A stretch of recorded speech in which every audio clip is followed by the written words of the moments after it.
Jésus. Je vous salue au nom puissant de Jésus-Christ. Vous entendez la voix du serviteur de Donné Médard. Nous allons continuer en ce jour notre sous-thème Jésus-Christ est Dieu, 3 preuves bibliques. Et nous avons déjà donné une partie de ce sous-thème et nous allons continuer la deuxième partie et qui sera la fin de ce sous-thème. Jésus-Christ est Dieu, 3 preuves bibliques. Et avant d'aller dans le vif du message, nous allons adorer et nous allons prier. Adorons au nom puissant de Jésus-Christ. Nous te disons merci Seigneur. Merci Seigneur.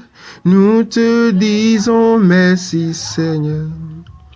Merci Seigneur. Nous te disons merci Seigneur. Merci Seigneur. Nous te disons merci Seigneur. Merci Seigneur, nous te disons merci Seigneur. Merci Seigneur, nous te disons merci Seigneur. Merci Seigneur, nous te disons Alléluia. Alléluia, nous te disons Alléluia. Alléluia, nous te disons Abba Père, Abba Père, nous te disons Abba Père, Abba Père, nous te disons merci Seigneur, merci Seigneur, nous te disons merci Seigneur. Merci Seigneur, oh nous te disons merci Seigneur. Merci Seigneur, nous te disons merci Seigneur. Merci Seigneur, oh nous te disons merci Seigneur. Merci Seigneur, nous te disons merci Seigneur. Merci Seigneur. Merci Père pour ta grâce, pour ton assistance. Merci pour tout. Reçois notre action de grâce, reçois nos remerciements. Au nom puissant de Jésus-Christ. Père, bénis le message de ce jour. Au nom puissant de Jésus-Christ. Que ta parole transforme des vies. Que ta parole entre dans des cœurs. Que ta parole sauve quelqu'un. Que ta parole vienne en aide à quelqu'un. Au nom puissant de Jésus-Christ. Amen. Dans le message précédent, nous avons donné 3 preuves bibliques qui prouvent que Jésus-Christ est Dieu. Nous voyons que Dieu a appelé Jésus-Christ Dieu. Le Père a appelé le Fils Dieu. Nous voyons que la prophétie qui a été donnée, d'accord, par rapport à la venue de Christ, dans la prophétie, il est dit qu'un enfant nous sera né et on l'appellera conseiller admirable, Dieu puissant, Père éternel. Toutes ces choses sont la preuve que Dieu est Jésus-Christ et Jésus-Christ est Dieu. Amen. En ce jour, nous allons continuer avec d'autres preuves qui prouvent que Jésus-Christ est Dieu. Nous allons lire la parole de Dieu dans Luc 24, le verset 50 à 56. Il s'agit de Jésus-Christ après sa résurrection. La Bible dit ceci. Il les conduisit jusque vers Béthanie et, ayant levé les mains, il les bénit. Pendant qu'il les bénissait, il se sépara d'eux et fut enlevé au ciel. Pour eux, après l'avoir adoré, ils retournèrent à Jérusalem avec une grande joie. Et ils étaient continuellement dans le temple, louant et bénissant Dieu. Après la résurrection de Jésus-Christ, Jésus les avait conduits vers Béthanie afin de faire son ascension. Et pendant qu'il les bénissait, il était enlevé. Il fut enlevé au ciel. Pour eux, pour les disciples, après l'avoir adoré, la Bible dit que les disciples ont adoré Jésus. Après l'avoir adoré, ils retournèrent à Jérusalem avec une grande joie. Donc les disciples avaient reconnu que Jésus-Christ est Dieu. Les Juifs n'adorent que Dieu. Et si les disciples ont adoré Jésus-Christ, c'est que les disciples ont reconnu que Jésus-Christ est Dieu. Et Jésus n'a pas refusé leur adoration. Vous allez constater quelque chose. Pour tous ceux qui réclament de l'adoration, Dieu les frappait. Nous avons vu cela dans l'histoire du roi Hérode.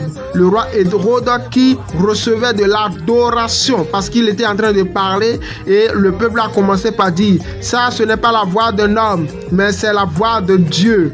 Et il n'avait pas réprimandé le peuple pour pouvoir repousser cette adoration. Et il avait reçu l'adoration, Dieu l'avait frappé. Mais constatez que chaque fois qu'on adorait Jésus, il n'y avait rien. Dieu ne frappait pas les gens. Pourquoi? Parce que le Père reconnaît le Fils comme étant Dieu. Alléluia. Après l'avoir adoré, il retournait à Jérusalem avec une grande joie. Et après avoir adoré Jésus-Christ, les disciples ont reconnu Jésus comme étant Dieu et ils l'ont adoré. Amen. Nous allons lire un autre verset dans Jean. Jean chapitre 20, le verset 26 à 29. Nous allons lire la parole de Dieu. 8 jours après, les disciples de Jésus étaient de nouveau dans la maison. Et Thomas se trouvait avec eux. Jésus vint, les portes étant fermées, se présenta au milieu d'eux et dit: la paix soit avec vous. Puis il dit à Thomas: avance ici ton doigt et regarde mes mains. Avance ici ta main et mets-la dans mon côté. Et ne sois pas incrédule, mais crois.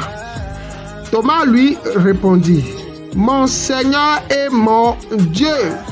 Jésus lui dit: parce que tu m'as vu, tu as cru.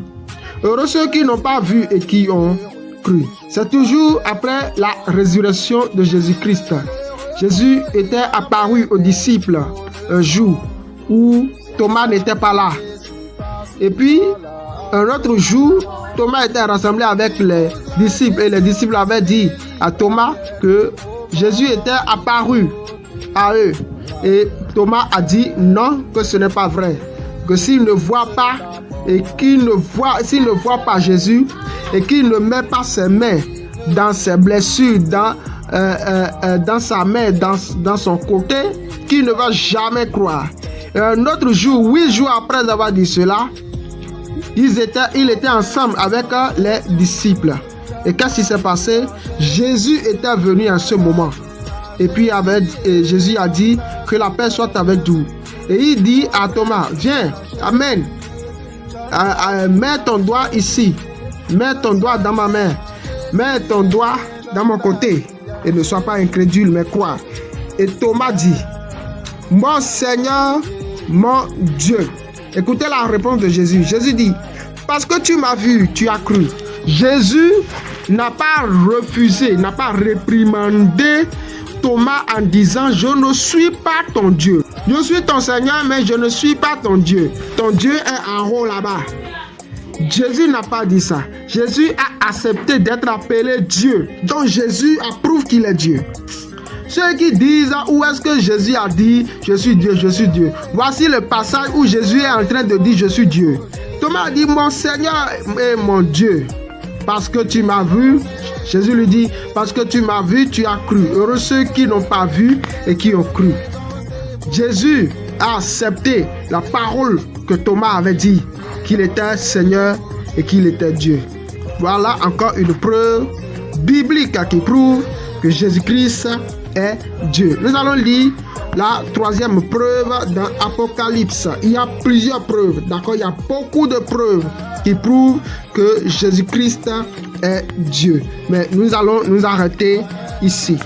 Apocalypse chapitre 1, le verset 8 et 17. Le verset 8 dit ceci. Je suis l'alpha et l'oméga, dit le Seigneur Dieu. Donc, l'alpha et l'oméga, c'est le Seigneur Dieu, n'est-ce pas? Celui qui est, qui était et qui vient. Le Tout-Puissant. Celui qui est l'alpha et l'oméga est le Tout-Puissant. Le Tout-Puissant est Dieu. Il est Seigneur, n'est-ce pas? Ok. L'expression « je suis l'alpha et l'oméga » signifie « je suis le commencement et la fin ».